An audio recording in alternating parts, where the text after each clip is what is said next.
Susi Damayanti, 34 tahun, membenci cermin spion.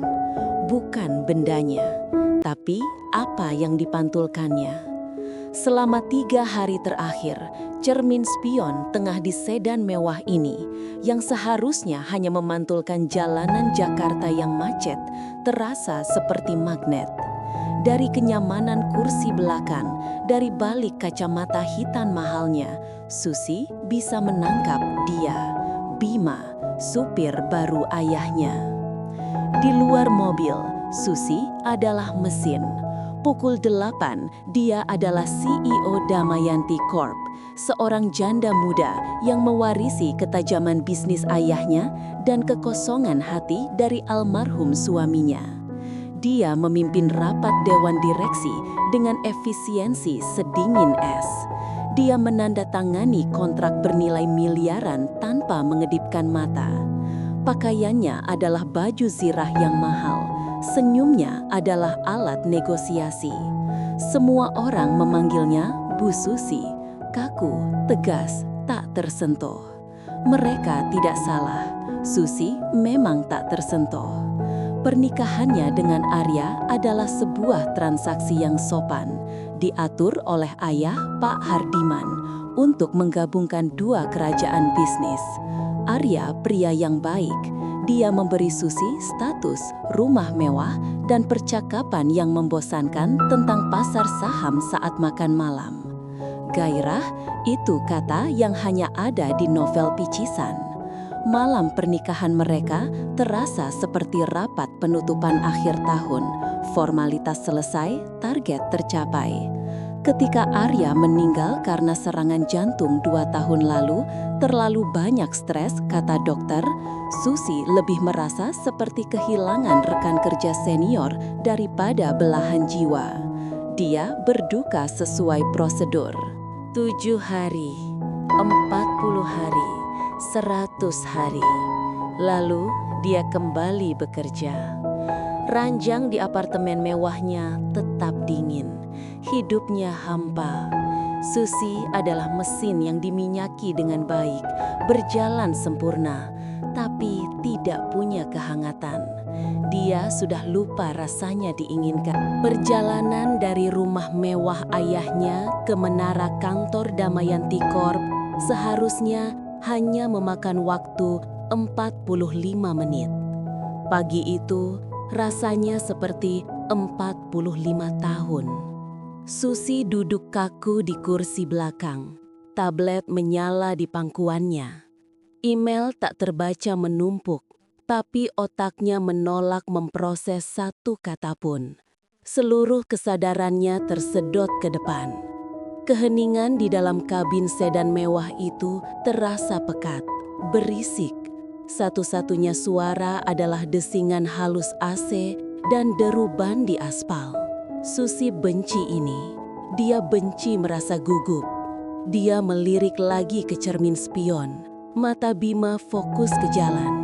Tapi Susi kini memperhatikan hal lain. Tangan Bima mencengkram kemudi dengan mantap. Jari-jarinya panjang dan kokoh. Ada bekas luka tipis melintang di buku jarinya. Ini bukan tangan lembut seorang pria kantoran. Ini tangan seorang pria yang bekerja, yang tahu cara memegang sesuatu. Susi menelan ludah, tenggorokannya kering. Lewat Sudirman, Bu? Atau tol dalam kota? Suara Bima memecah keheningan. Susi sedikit tersentak. Sudirman, seperti biasa. Jawabannya keluar lebih ketus dari yang dia maksud. Bima hanya mengangguk, tanpa ekspresi. Profesionalisme Bima yang dingin entah bagaimana membuat Susi semakin panas. Pria ini duduk begitu dekat, namun terasa begitu jauh. Dia ada di sana untuk melayaninya, namun Susi merasa dialah yang sedang dikendalikan. Ketika mereka tiba di lobi utama, Bima memarkir mobil, keluar, dan membuka pintu untuk Susi. Prosedur standar yang dilakukan semua supir. Tapi, saat Susi melangkah keluar, Bahunya nyaris bersentuhan dengan dada Bima. Dia bisa merasakan kehangatan samar tubuh pria itu. Mencium aroma beberapa hari berlalu dalam ketegangan yang sama. Susi mencoba bersikap normal. Dia memberi perintah, Bima melaksanakannya. Tapi normal terasa seperti kebohongan. Malam itu hujan deras. Susi baru selesai rapat maraton yang menguras tenaga. Dia hanya ingin pulang, mandi air panas, dan tidur. Di tengah jalan arteri yang sepi, sedan mereka mulai tersendat. Lalu mesinnya batuk dan mati. "Ada apa ini, Bima?" tanya Susi, nadanya jelas kesal. Kehilangan kontrol adalah hal yang paling dia benci. "Masalah kelistrikan sepertinya, Bu," kata Bima tenang. Dia menyalakan lampu hazard. "Saya periksa sebentar." Bima keluar menembus hujan. Susi memperhatikannya dari jendela. Dalam hitungan detik, kemeja seragam tipisnya basah kuyup, menempel erat di punggung dan bahunya yang tegap. Susi melihat siluet otot yang bergerak di baliknya saat Bima membuka kap mesin. Bima kembali masuk, wajahnya basah. "Akinya, Bu, mati total. Saya sudah panggil derek, tapi mungkin butuh waktu." Susi menghela nafas frustrasi. "Di seberang jalan ada warung kopi," kata Bima, menunjuk ke kedai kecil yang remang-remang. "Ibu lebih baik tunggu di sana, di sini dingin." Terpaksa, Susi setuju. Mereka berlari kecil menyeberang jalan. Warung itu sederhana, beraroma kopi dan tembakau. Susi dengan setelan sutra dan tas Hermesnya merasa seperti alien. "Ibu tunggu di sini, saya pesan minum," kata Bima. Susi duduk di sudut, merasa konyol. Tak lama, Bima kembali membawa 2 cangkir kaleng. Satu disodorkannya pada Susi. "Kopi hitam. Tanpa gula," katanya. Susi membeku. Dia menatap cangkir itu, lalu menatap Bima. "Bagaimana kamu?" Bima mengangkat bahu sedikit. "Saya perhatikan, Bu. Setiap pagi di rumah Pak Hardiman, Ibu selalu menolak gula dan krimer yang ditawarkan." Susi terdiam. Almarhum suaminya, Arya, setelah 5 tahun menikah, masih sering lupa kalau dia tidak suka manis. Tapi pria ini, supir ayahnya, memperhatikannya. Memperhatikan detail kecil tentang dirinya. Kehangatan dari kopi itu menjalar ke tangannya. Tapi kehangatan yang berbeda menjalari dadanya. Itu adalah kehangatan yang berbahaya.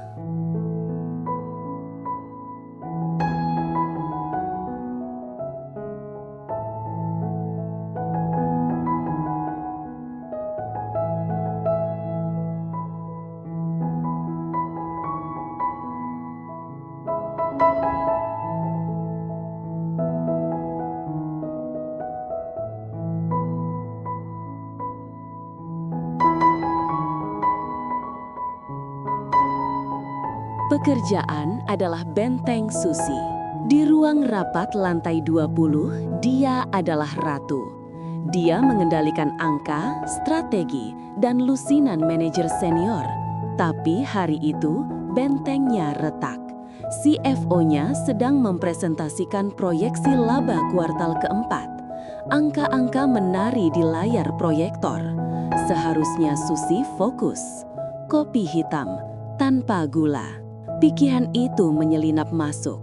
Susi menatap layar, tapi yang dilihatnya bukan grafik batang. Yang dia lihat adalah Bima basah kuyup di bawah lampu jalan. Cara kemejanya menempel di tubuhnya. Fokus Susi, ini tidak profesional. Dia berdeham mencoba menyimak, tapi imajinasinya sudah terlanjur liar.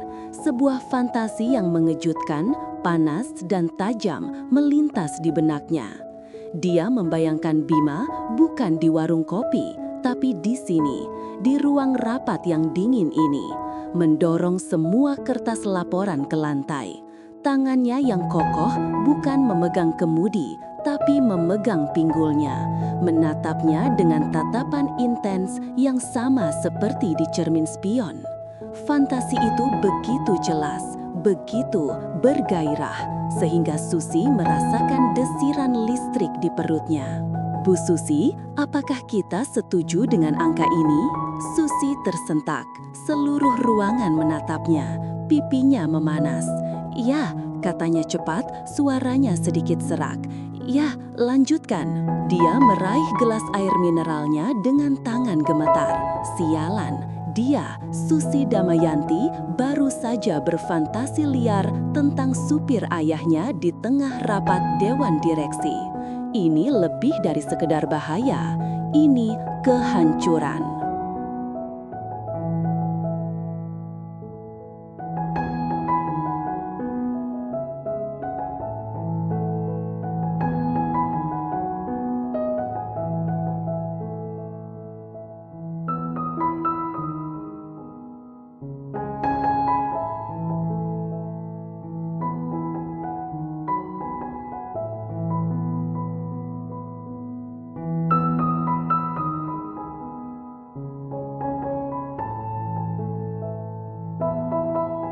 Sore itu, ayahnya, Pak Hardiman, masuk ke ruangannya tanpa mengetuk.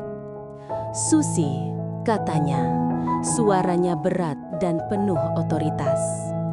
"Besok kamu harus ke Bandung, cek progres pabrik baru kita."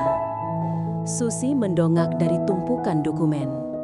"Pak, saya bisa kirim Roni, jadwal saya penuh." "Tidak. Klien dari Jepang akan mampir ke sana lusa. Mereka mau lihat pimpinan yang turun tangan langsung. Kamu harus ke sana." Pak Hardiman bersikeras. 2 hari, cukup. Susi ingin membantah, tapi tatapan ayahnya tak terbantahkan. "Baik, Pak. Bagus." Pak Hardiman berjalan ke pintu, lalu berhenti. "Oh, satu lagi." "Ya?" "Jangan bawa Darto, supir Susi yang biasa. Saya mau kamu pakai Bima." Jantung Susi seakan berhenti berdetak sesaat. "Kenapa?" "Darto terlalu tua untuk perjalanan jauh. Bima lebih sigap, dia tahu medan, dan saya lebih percaya dia untuk keamananmu di luar kota." Susi menatap ayahnya, mencari makna tersembunyi. Tapi wajah Pak Hardiman datar. Dia murni bicara soal logistik. "Baik, Pak," kata Susi lagi. Suaranya kini terasa datar. Pak Hardiman mengangguk puas dan pergi. Susi bersandar di kursinya. Ruangan itu tiba-tiba terasa berputar. Perjalanan luar kota. 2 hari. Berjam-jam di dalam mobil yang sama. Menginap di kota yang sama. Hanya dia dan Bima. Ini bukan lagi fantasi di ruang rapat. Ini adalah skenario yang disiapkan khusus untuknya. Entah oleh takdir atau oleh ayahnya sendiri tanpa sadar. Susi tidak tahu mana yang lebih menakutkan. Bab 6. Insiden Lobi Hotel. Perjalanan ke Bandung adalah 3 jam penyiksaan yang hening. Radio menyala pelan, memainkan lagu-lagu jazz yang netral. Susi pura-pura tidur, padahal setiap sel di tubuhnya sadar penuh akan pria yang duduk 1 meter di depannya. Mereka tiba di hotel bintang 5 yang mewah. Susi sudah memesan suite terbaik, sementara Bima akan mendapat kamar standar di lantai yang berbeda, protokol standar perusahaan. Bima menurunkan koper Susi dari bagasi. Dia menanganinya. Suite yang dipesan Susi luar biasa mewah. Jendelanya besar, menghadap kelip-kelip lampu kota Bandung. Ranjangnya ukuran Super King, cukup untuk menampung 4 orang. Tapi malam itu, kamar itu terasa seperti penjara yang terlalu besar. Susi sudah mandi air panas. Dia sudah memakai piyama sutra paling mahal miliknya. Dia sudah mencoba membaca laporan keuangan pabrik. Tidak ada yang berhasil. Pikirannya terus berputar kembali ke lobi. Kehangatan lengan Bima yang melingkari pinggangnya. Cara lengan itu mengencang, menariknya begitu dekat. Tatapan mata Bima yang gelap dan lapar. Ini konyol. Dia, Susi Damayanti, gelisah seperti remaja hanya karena nyaris jatuh dan ditangkap oleh seorang supir. Dia melihat jam di nakas, pukul 23.40. Dia sendirian, kesepian, dan sejujurnya dia merasa hidup untuk pertama kalinya setelah sekian lama. Gairah yang dia kubur rapat-rapat di bawah tumpukan profesionalisme kini menggedor-gedor ingin keluar. Susi mengambil gagang telepon hotel.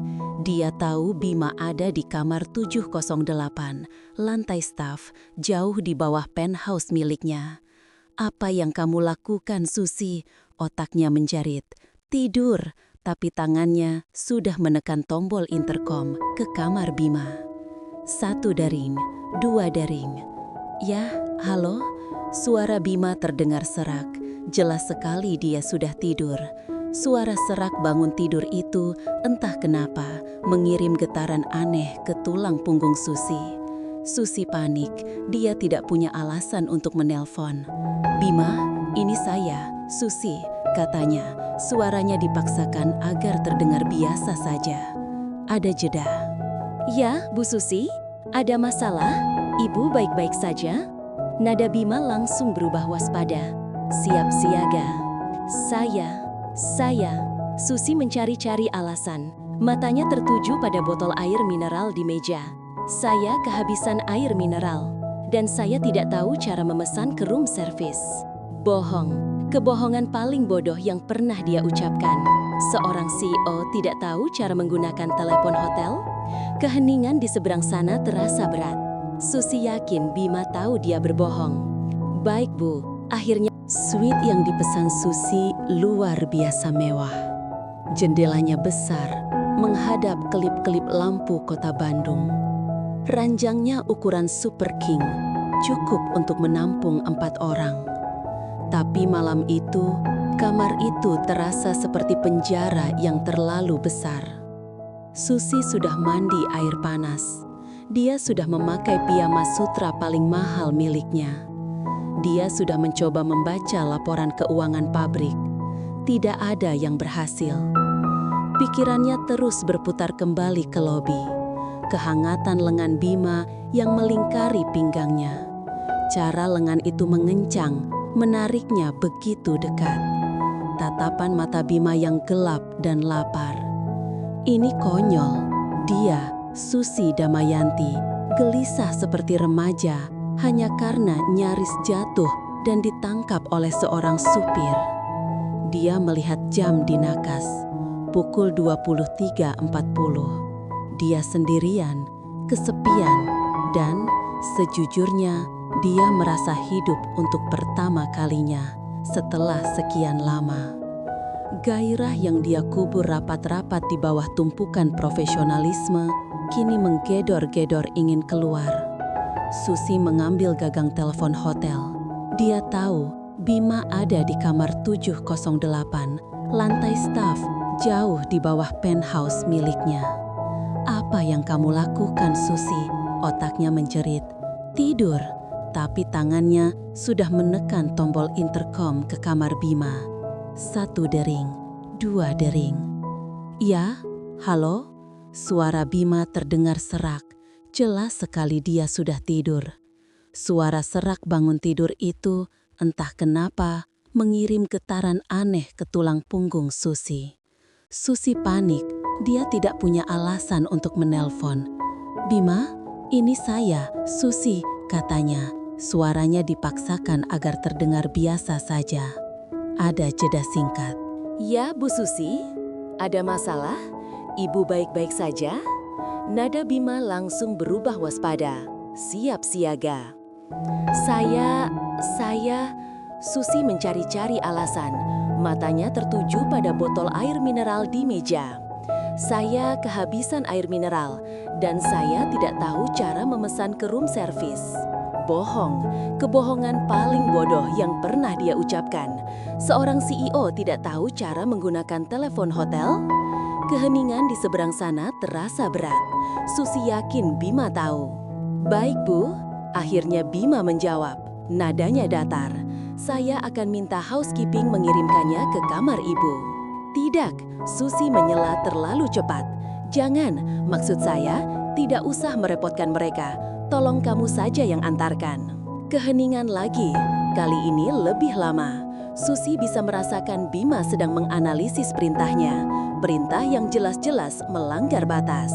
"Bu Susi, ini sudah larut malam," kata Bima pelan. Udara di dalam suite mewah itu terasa berat. Bima berdiri kaku di dekat minibar, punggungnya menghadap Susi. Dia adalah definisi profesionalisme yang dipaksa masuk ke situasi yang sangat tidak profesional. Susi dengan piyama sutranya berdiri di dekat jendela, memandangi lampu kota. "Maaf," Susi memulai, suaranya pelan. Saya hanya merasa aneh sendirian di kota lain." Itu alasan yang lemah dan mereka berdua tahu itu. Bima berbalik, matanya menelusuri ruangan yang mewah itu sejenak sebelum akhirnya berhenti menatap Susi. Tatapannya masih datar, tapi ada sesuatu yang berkedip di baliknya. "Hotel ini aman, Bu. Saya di lantai 7 jika Ibu membutuhkan sesuatu. Sebaiknya Ibu kunci pintu dan istirahat." Dia mulai melangkah mundur ke arah pintu.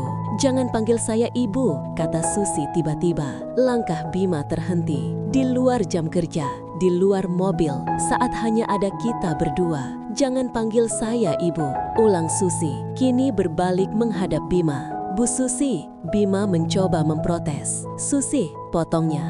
Dia melangkah maju. 1 langkah, 2 langkah. Kini dia berdiri cukup dekat untuk merasakan kehangatan samar dari tubuh Bima. Dia harus sedikit mendongak untuk menatap matanya. "Ini tidak pantas," desis Bima, suaranya rendah. "Pantas atau tidak, siapa yang menentukan?" bisik Susi. Nafas Susi terasa berat, gairah yang dia tahan-tahan, kesepian yang menggerogotinya selama bertahun-tahun, kini menemukan fokusnya. Pria di depannya ini, yang kasar, yang terkendali, yang membuatnya merasa dilihat. Tanpa berpikir, didorong oleh impuls yang lebih kuat dari akal sehatnya, Susi mengangkat tangan. Jari-jarinya yang lentik menyentuh kaos hitam polos di dada Bima. Dia merasakan otot yang keras di baliknya, merasakan detak jantung Bima yang stabil. "Kamu," Susi menelan ludah. "Kamu berbeda, Bima." Mata Bima menjadi gelap, rahangnya mengeras. Untuk sepersekian detik, Susi melihat sesuatu di matanya. Bukan kepatuhan, tapi keinginan. Lalu, secepat itu pula, Bima mengendalikannya. Tangannya yang kokoh terangkat dan menangkap pergelangan tangan Susi dengan lembut, namun sangat tegas, menghentikan mereka kembali ke Jakarta keesokan harinya. Perjalanan itu adalah penyiksaan dalam keheningan total. Insiden di kamar hotel menggantung di udara di antara mereka seperti awan badai. Susi tidak bisa fokus kerja. Siapa Bima sebenarnya? Dia bukan sekadar supir. Cara dia bergerak, cara dia menangkap Susi di lobi, cara dia mengendalikan situasi di kamar hotel, itu bukan sikap supir biasa. Duduk di singgasananya di Langki 20, Susi melakukan sesuatu yang tidak pernah dia lakukan. Dia memanggil kepala HRD. "Saya butuh data lengkap semua staf yang ditugaskan ke keluarga inti," perintah Susi, "untuk audit keamanan internal." File itu ada di emailnya 5 menit kemudian. Nama Bima Prakoso, usia 29, status belum menikah. Hanya itu, tidak ada riwayat kerja. Di kolom referensi hanya tertulis 1 nama, Hardiman Damrayanti, ayahnya. Susi menggertakkan giginya. Ayahnya menyembunyikan sesuatu. Ini tidak cukup. Susi menghubungi kontak lama yang tersimpan jauh di ponselnya.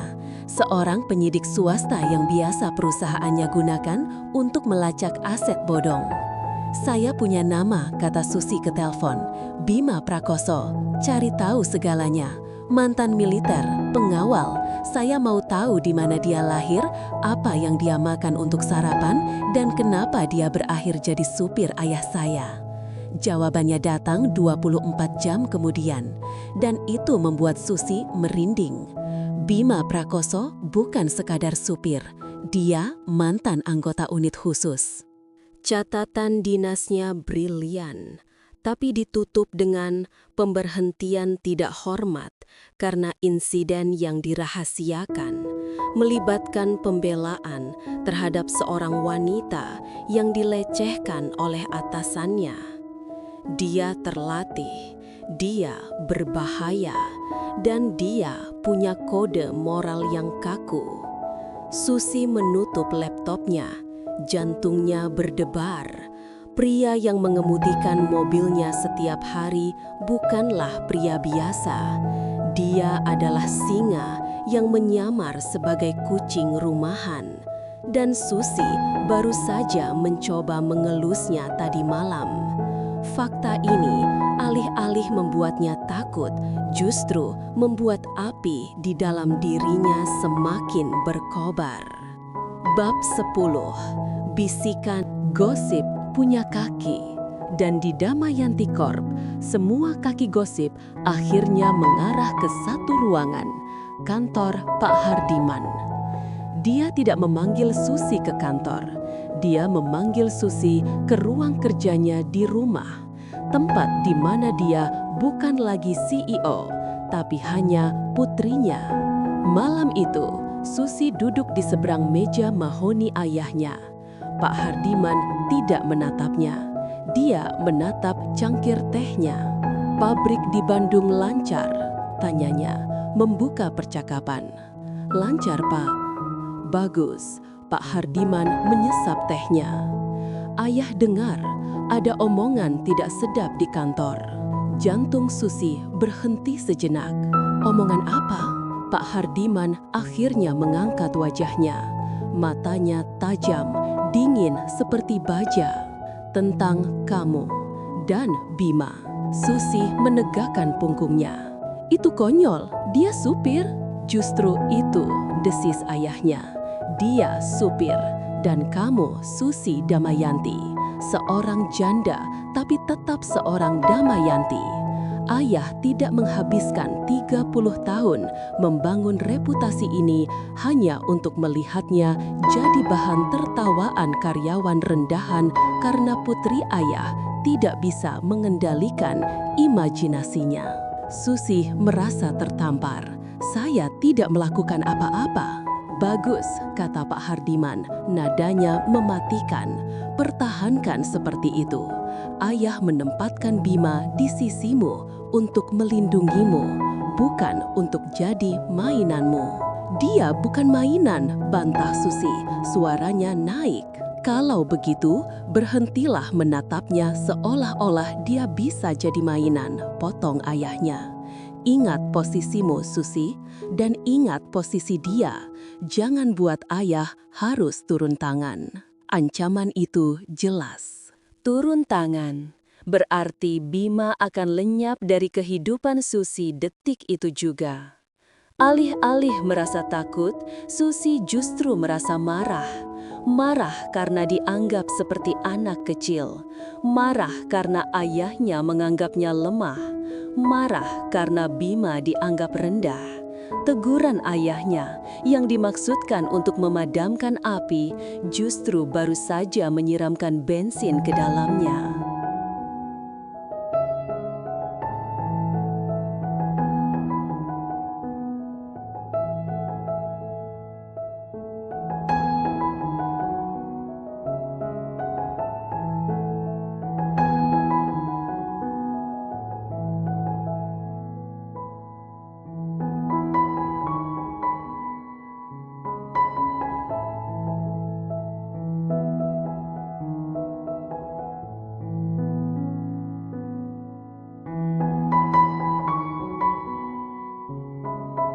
Kemarahan Susi masih membara saat Bima mengantarnya pulang malam itu. Teguran ayahnya terasa seperti tameng. Tameng yang melindunginya sekaligus mengurungnya. Pak Hardiman telah meremehkannya. Dia memperlakukan Bima seolah-olah Bima adalah properti, bukan manusia. Dan itu, anehnya, membuat Susi merasa protektif terhadap Bima. Mereka tiba di garasi bawah tanah apartemen mewah Susi. Jam menunjukkan pukul 10 malam. Garasi itu sepi, hanya diterangi lampu neon yang berdengung pelan.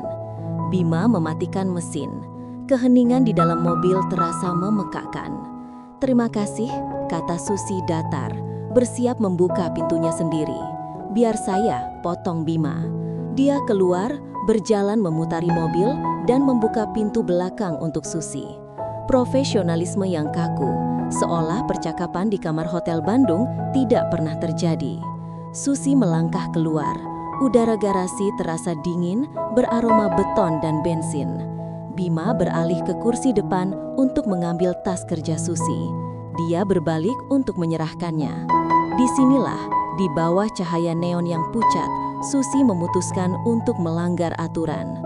Saat dia mengulurkan tangan untuk mengambil tasnya, dia tidak mengincar pegangannya. Dia sengaja mengulurkan tangannya sedikit lebih rendah. Jari-jarinya yang terawat, yang dingin karena AC mobil, menyentuh langsung punggung tangan Bima yang hangat dan kasar. Itu bukan sentuhan biasa, itu sengaja, menuntut. Bima membeku. Dia tidak menarik tangannya. Dia hanya diam, matanya menatap tajam ke mata Susi.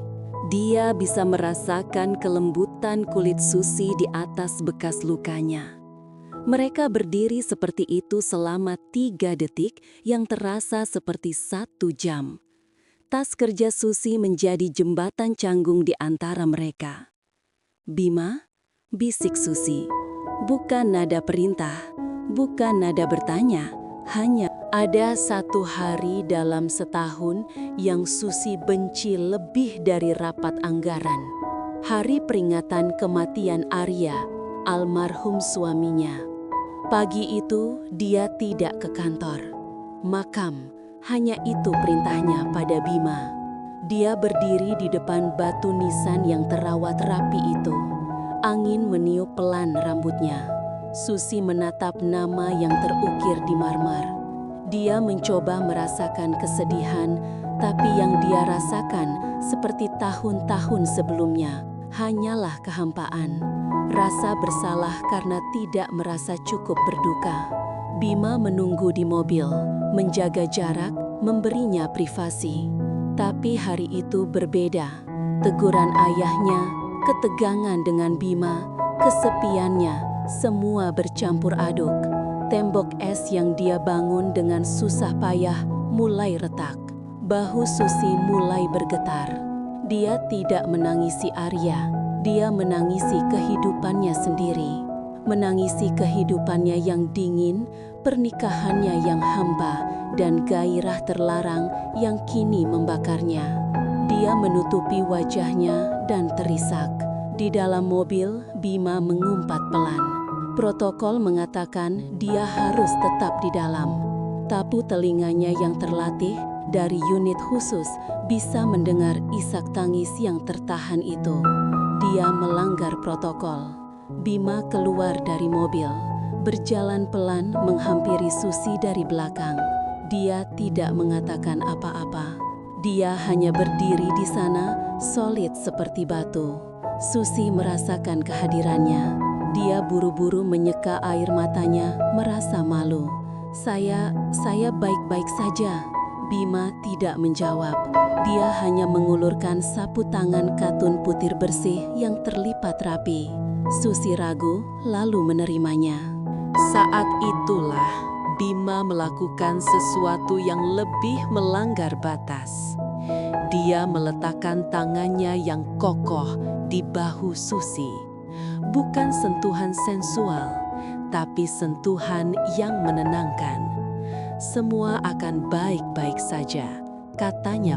Malam itu, ada acara gala perusahaan. Susi, sebagai CEO, harus hadir. Dia tampil memukau dengan gaun malam berwarna merah darah. Tapi pikirannya kacau. Sentuhan Bima di pemakaman pagi tadi masih membekas.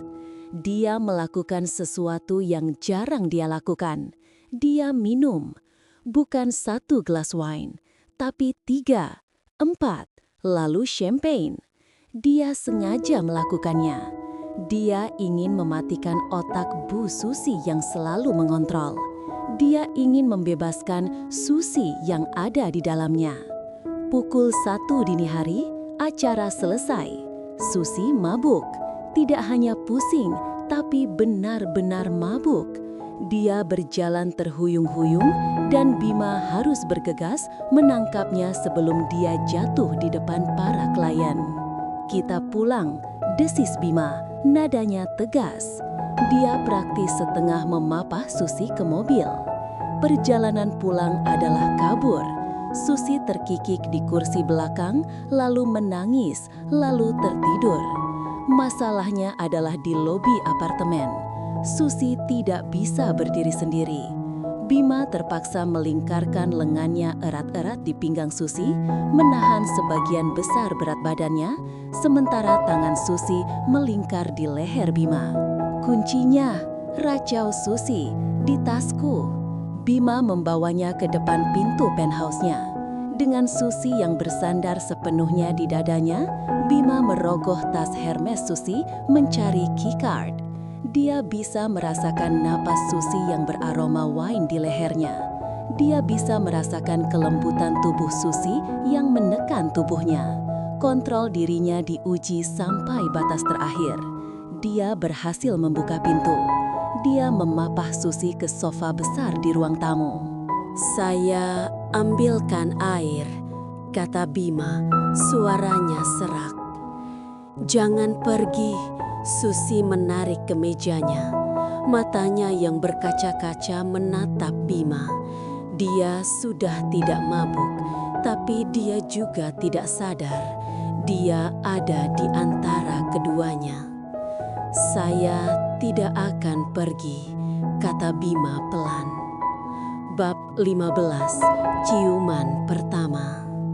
Bima kembali dengan segelas air. Susi masih di sofa. Gaun merahnya tersingkap sedikit di bagian paha. Dia menatap Bima dengan tatapan yang berkabut, vulnerable, dan lapar. "Kamu," bisik Susi, "kamu selalu memperhatikanku. Kopi hitam, sapu tangan di makam, kamu menangkapku di hotel."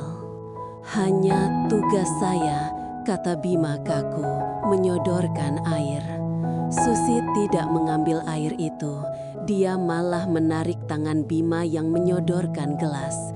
Gelas itu jatuh ke karpet tebal, airnya tumpah, tapi tak satu pun dari mereka peduli. Tarikan Susi membuat Bima kehilangan.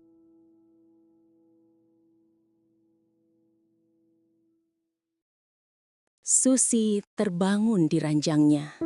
Sendirian, kepalanya berdenyut. Dia ingat semuanya. Ciuman itu, sentuhan itu, apa yang terjadi setelah ciuman itu. Dia panik. Dia melihat ke sekeliling. Tidak ada Bima, tapi ada gelas air baru di nakas dan 2 tablet aspirin. Dia melakukannya. Dia tidur dengan supir ayahnya. Susi mandi, tangannya gemetar. Dia berpakaian untuk ke kantor. Baju zirahnya terasa tidak nyaman hari ini. Dia takut, dia malu, dan dia ingin lagi. Lift terbuka di lobi. Di sana, sedan hitam sudah menunggu. Bima berdiri di sampingnya, mengenakan seragamnya yang rapi, wajahnya seperti topeng batu, seolah-olah tidak terjadi apa-apa. Dia membukakan pintu untuk Susi.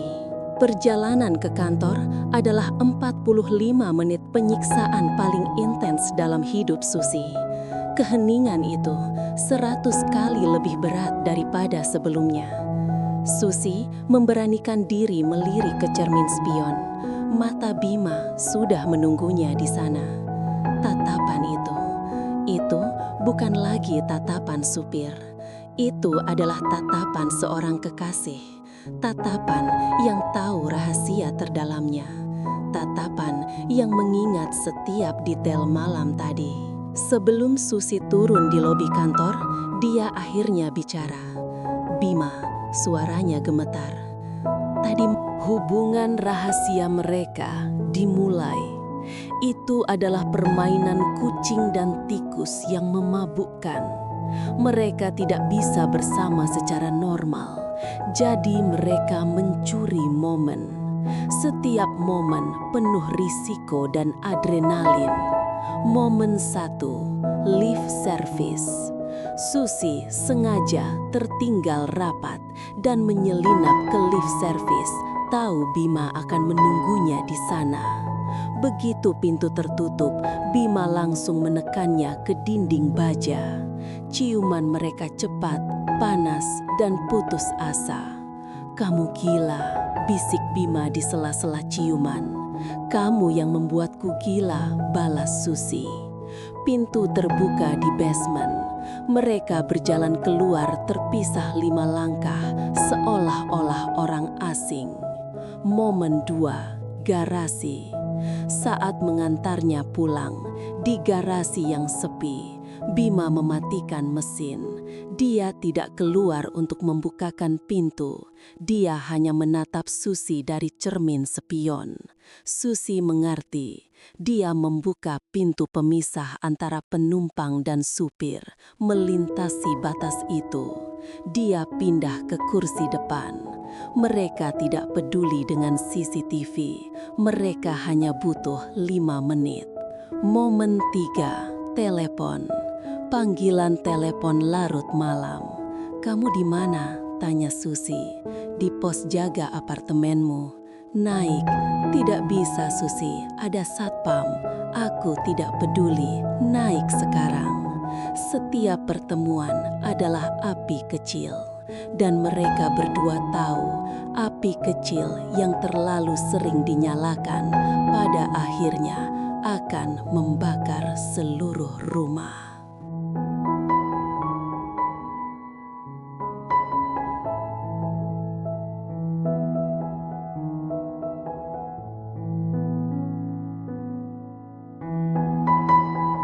Perubahan Susi terlalu drastis untuk diabaikan.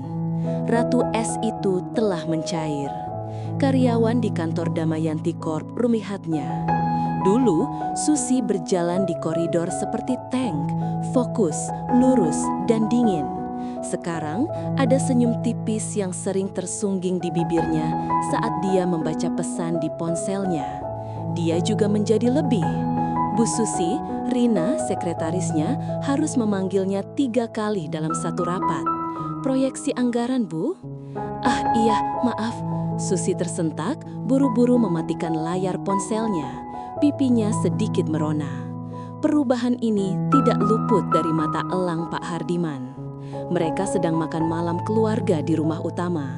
Susi ada di sana, begitu pula Pak Hardiman. Ponsel Susi yang biasanya diam di dalam tas, kini diletakkan terbalik di atas meja. Ponsel itu bergetar, getaran pelan di atas kayu mahoni. Susi langsung meraihnya. "Maaf Pak, sepertinya penting," katanya, alasan yang lemah. Dia bangun dari meja makan untuk menerima telepon di teras. Pak Hardiman tidak bodoh. Dia tahu semua panggilan bisnis penting pasti sudah selesai jam 8 malam. Dia memperhatikan putrinya dari jendela. Susi berdiri di kegelapan teras, membelakanginya. Pak Hardiman bisa melihat Susi tertawa pelan, tangannya yang bebas menyisir rambutnya. Itu bukan gestur seorang CEO yang menerima laporan. Itu gestur sebuah amplop manila coklat tebal mendarat di meja Susi. Tidak ada nama pengirim, hanya stempel rahasia dengan tinta merah. Di dalamnya ada foto-foto. Foto-foto itu, foto dari garasi basement, dia dan Bima. Jelas, tajam, dan tidak terbantahkan. jantung Susi serasa dicabut dari dadanya. Ini bukan gosip, ini adalah bukti yang disiapkan untuk menghancurkannya. Sebelum Susi sempat panik, telepon di mejanya berdering. Nama ayah menyala di layar. "Ke rumah, sekarang," suara Pak Hardiman sedingin baja. "Dan bawa supirmu itu." Klik. Perjalanan ke rumah utama adalah perjalanan terpanjang dalam hidup Susi. Bima yang tidak tahu apa-apa mengemudi dalam diam. Susi memegang amplop itu di pangkuannya. Tangannya gemetar. Ruang kerja Pak Hardiman gelap, hanya diterangi lampu meja. Ayahnya duduk di sana membelakangi mereka, menatap jendela. "Susi," katanya tanpa berbalik, "kamu tahu kenapa kamu di sini?"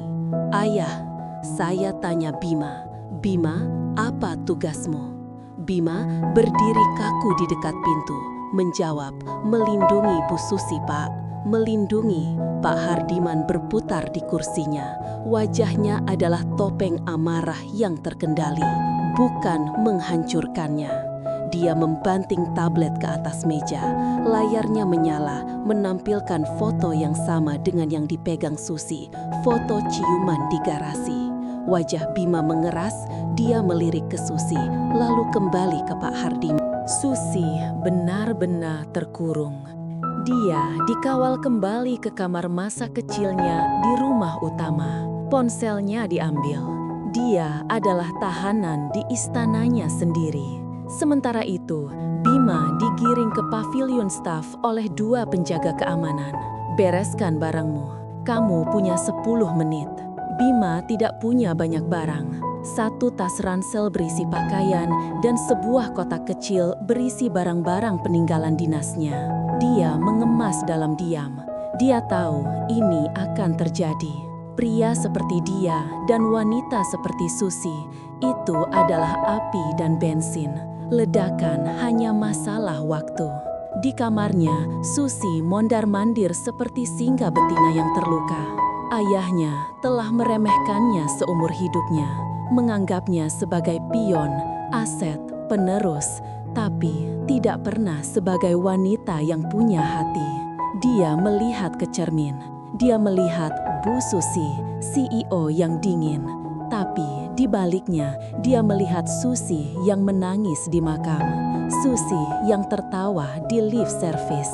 Dia tidak mau kehilangan Susi lagi. Bima berjalan keluar dari gerbang utama, ransel di bahunya.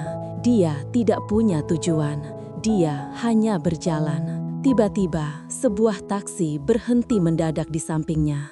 Pintu belakang terbuka, Susi ada di dalam. Rambutnya acak-acakan, matanya merah, tapi tatapannya tajam. Perubahan Susi "Apa yang kamu terlalu tunggu?" drastis desis untuk Susi. diabaikan. "Naik." Ratu S itu telah mencair. Karyawan di kantor Damayanti Corp rumihatnya. Dulu, Susi berjalan di koridor seperti tank, fokus, lurus, dan dingin. Sekarang, ada senyum tipis yang sering tersungging di bibirnya saat dia membaca pesan di ponselnya. Dia juga menjadi lebih. Bu Susi, Rina, sekretarisnya, harus memanggilnya 3 kali dalam satu rapat. "Proyeksi anggaran, Bu?" "Ah iya, maaf." Susi tersentak, buru-buru mematikan layar ponselnya. Pipinya sedikit merona. Perubahan ini tidak luput dari mata elang Pak Hardiman. Mereka sedang makan malam keluarga di rumah utama. Susi ada di sana, begitu pula Pak Hardiman. Ponsel Susi yang biasanya diam di dalam tas, kini diletakkan terbalik di atas meja. Ponsel itu bergetar, getaran pelan di atas kayu mahoni. Susi langsung meraihnya. "Maaf Pak, sepertinya penting," katanya, alasan yang lemah. Dia bangun dari meja makan untuk menerima telepon di teras. Pak Hardiman tidak bodoh. Dia tahu semua panggilan bisnis penting pasti sudah selesai jam 8 malam. Dia memperhatikan putrinya dari jendela. Susi berdiri di kegelapan teras, membelakanginya. Pak Hardiman bisa melihat Susi tertawa pelan, tangannya yang bebas menyisir rambutnya. Itu bukan gestur seorang CEO yang menerima laporan. Itu gestur sebuah amplop manila coklat tebal mendarat di meja Susi. Tidak ada nama pengirim, hanya stempel rahasia dengan tinta merah. Di dalamnya ada foto-foto. Foto-foto itu, foto dari garasi basement, dia dan Bima. Jelas, tajam, dan tidak terbantahkan. Jantung Susi serasa dicabut dari dadanya. Ini bukan gosip, ini adalah bukti yang disiapkan untuk menghancurkannya. Sebelum Susi sempat panik, telepon di mejanya berdering. Nama ayah menyala di layar. Ke rumah, sekarang, suara Pak Hardiman sedingin baja. Dan bawa supirmu itu. Klik. Perjalanan ke rumah utama adalah perjalanan terpanjang dalam hidup Susi. Bima yang tidak tahu apa-apa mengemudi dalam diam. Susi memegang amplop itu di pangkuannya. Tangannya gemetar. Ruang kerja Pak Hardiman gelap, hanya diterangi lampu meja. Ayahnya duduk di sana membelakangi mereka, menatap jendela. Susi, katanya tanpa berbalik, "Kamu tahu kenapa kamu di sini?" "Ayah," saya tanya Bima. "Bima, apa tugasmu?" Bima berdiri kaku di dekat pintu, menjawab, "Melindungi Bu Susi, Pak. Melindungi." Pak Hardiman berputar di kursinya. Wajahnya adalah topeng amarah yang terkendali, bukan menghancurkannya. Dia membanting tablet ke atas meja. Layarnya menyala, menampilkan foto yang sama dengan yang dipegang Susi, foto ciuman di garasi. Wajah Bima mengeras, dia melirik ke Susi, lalu kembali ke Pak Hardiman. Susi benar-benar terkurung. Dia dikawal kembali ke kamar masa kecilnya di rumah utama. Ponselnya diambil. Dia adalah tahanan di istananya sendiri. Sementara itu, Bima digiring ke pavilion staf oleh 2 penjaga keamanan. "Bereskan barangmu. Kamu punya 10 menit." Bima tidak punya banyak barang. 1 tas ransel berisi pakaian dan sebuah kotak kecil berisi barang-barang peninggalan dinasnya. Dia mengemas dalam diam. Dia tahu ini akan terjadi. Pria seperti dia dan wanita seperti Susi itu adalah api dan bensin. Ledakan hanya masalah waktu. Di kamarnya, Susi mondar-mandir seperti singa betina yang terluka. Ayahnya telah meremehkannya seumur hidupnya, menganggapnya sebagai pion, aset, penerus, tapi tidak pernah sebagai wanita yang punya hati. Dia melihat ke cermin. Dia melihat Bu Susi, CEO yang dingin. Tapi di baliknya, dia melihat Susi yang menangis di makam. Susi yang tertawa di lift service. Dia tidak mau kehilangan Susi lagi. Bima berjalan keluar dari gerbang utama, ransel di bahunya. Dia tidak punya tujuan. Dia hanya berjalan. Tiba-tiba, sebuah taksi berhenti mendadak di sampingnya. Pintu belakang terbuka. Susi ada di dalam. Rambutnya acak-acakan, matanya merah, tapi tatapannya tajam. "Apa yang kamu tunggu?" desis Susi. "Naik." Perubahan Susi terlalu drastis untuk diabaikan. Ratu S itu telah mencair. Karyawan di kantor Damayanti Corp rumihatnya. Dulu, Susi berjalan di koridor seperti tank, fokus, lurus, dan dingin. Sekarang, ada senyum tipis yang sering tersungging di bibirnya saat dia membaca pesan di ponselnya. Dia juga menjadi lebih. Bu Susi, Rina, sekretarisnya, harus memanggilnya 3 kali dalam satu rapat. "Proyeksi anggaran, Bu?" "Ah iya, maaf." Susi tersentak, buru-buru mematikan layar ponselnya. Pipinya sedikit merona. Perubahan ini tidak luput dari mata elang Pak Hardiman. Mereka sedang makan malam keluarga di rumah utama. Susi ada di sana, begitu pula Pak Hardiman. Ponsel Susi yang biasanya diam di dalam tas, kini diletakkan terbalik di atas meja.